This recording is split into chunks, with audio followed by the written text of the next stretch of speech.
यह कथा बहुत पुरानी है। एक बार शीतला माता ने सोचा कि चलो आज देखो कि धरती पर मेरी पूजा कौन करता है, कौन मुझे मानता है। यही सोचकर शीतला माता धरती पर राजस्थान के डुंगरी गांव में आई और देखा कि इस गांव में मेरा मंदिर भी नहीं है, ना मेरी पूजा है। माता शीतला गांव की गलियों में घूम रही थी। तभी एक मकान के ऊपर से किसी ने चावल का उबला पानी मांड नीचे फेंका। वह उबलता पानी शीतला माता के ऊपर गिरा, जिससे शीतला माता के शरीर में छाले फफोले पड़ गए। शीतला माता के पूरे शरीर में जलन होने लगी।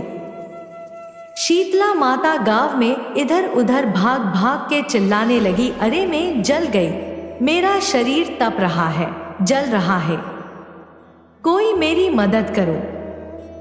लेकिन उस गांव में किसी ने शीतला माता की मदद नहीं करी। वही अपने घर के बाहर एक कुम्हारन महिला बैठी थी। उस कुम्हारन ने देखा कि अरे यह बूढ़ी माई तो बहुत जल गई है, इसके पूरे शरीर में तपन है, इसके पूरे शरीर में छाले फफोले पड़ गए हैं, यह तपन सहन नहीं कर पा रही है। तब उस कुम्हारन ने कहा है, माँ तू यहाँ आकर बैठ जा, मैं तेरे शरीर के ऊपर ठंडा पानी डालती हूँ।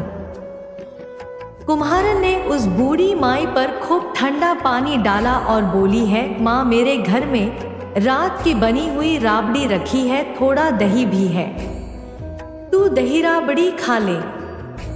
जब बूढ़ी माई ने ठंडी ज्वार के आटे की राबड़ी और दही खाया तो उसके शरीर को ठंडक मिली। तब उस कुम्हारन ने कहा, आमा बैठ जा, तेरे सिर के बाल बिखरे हेला में तेरी चोटी गुथ देती हूँ। और कुम्हारन माई की चोटी गूंथने हेतु कंघी कागसी बालों में करती रही। अचानक कुम्हारन की नजर उस बूढ़ी माई के सिर के पीछे पड़ी तो कुम्हारन ने देखा कि एक आंख वालों के अंदर छुपी है। यह देखकर वह कुम्हारन डर के मारे घबराकर भागने लगी। तभी उस बूढ़ी माई ने कहा, रुक जा बेटी, तू डर मत, मैं कोई भूत प्रेत नहीं हूं, मैं शीतला देवी हूं।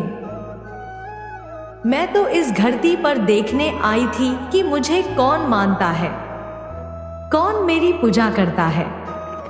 इतना कह माता चारभुजा वाली हीरे जवाहरात के आभूषण पहने, सिर पर स्वर्ण मुकुट धारण किए अपने असली रूप में प्रकट हो गई।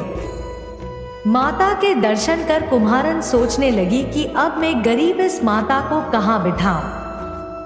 तब माता बोली है, बेटी तू किस सोच में पड़ गई। तब उस कुम्हारन ने हाथ जोड़कर आंखों में आंसू बहते हुए कहा है, माँ मेरे घर में तो चारों तरफ दरिद्रता है, बिखरी हुई है, मैं आपको कहाँ बिठाऊं। मेरे घर में ना तो चौकी है, ना बैठने का आसन। तब शीतला माता प्रसन्न होकर उस कुम्हारन के घर पर खड़े हुए गधे पर बैठकर एक हाथ में झाड़ू दूसरे हाथ में डलिया लेकर उस कुम्हारन के घर की दरिद्रता को झाड़कर डलिया में भरकर फेंक दिया और उस कुम्हारन से कहा है, बेटी मैं तेरी सच्ची भक्ति से प्रसन्न हूँ, अब तुझे जो भी चाहिए मुझसे वरदान मांग ले।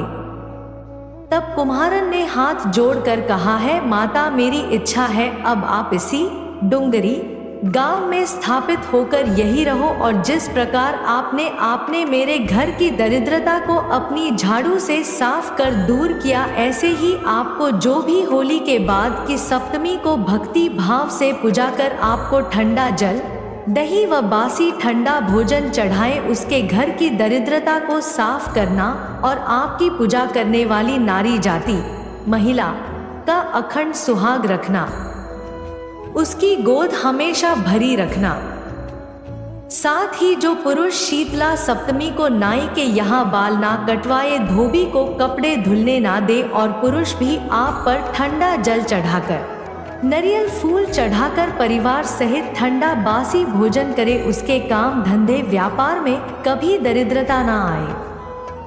तब माता बोली, तथास्तु है बेटी, जो तूने वरदान मांगे में सब तुझे देती है। बेटी, तुझे आशीर्वाद देती हूँ कि मेरी पूजा का मुख्य अधिकार इस धरती पर सिर्फ कुम्हार जाति का ही होगा। तभी उसी दिन से डुंगरी गांव में शीतला माता स्थापित हो गई और उस गांव का नाम हो गया शील की डुंगरी। शील की डुंगरी में शीतला माता का मुख्य मंदिर है। शीतला सप्तमी पर वहां बहुत विशाल मेला भरता है। इस कथा को पढ़ने से घर की दरिद्रता का नाश होने के साथ सभी मनोकामना पूरी होती है।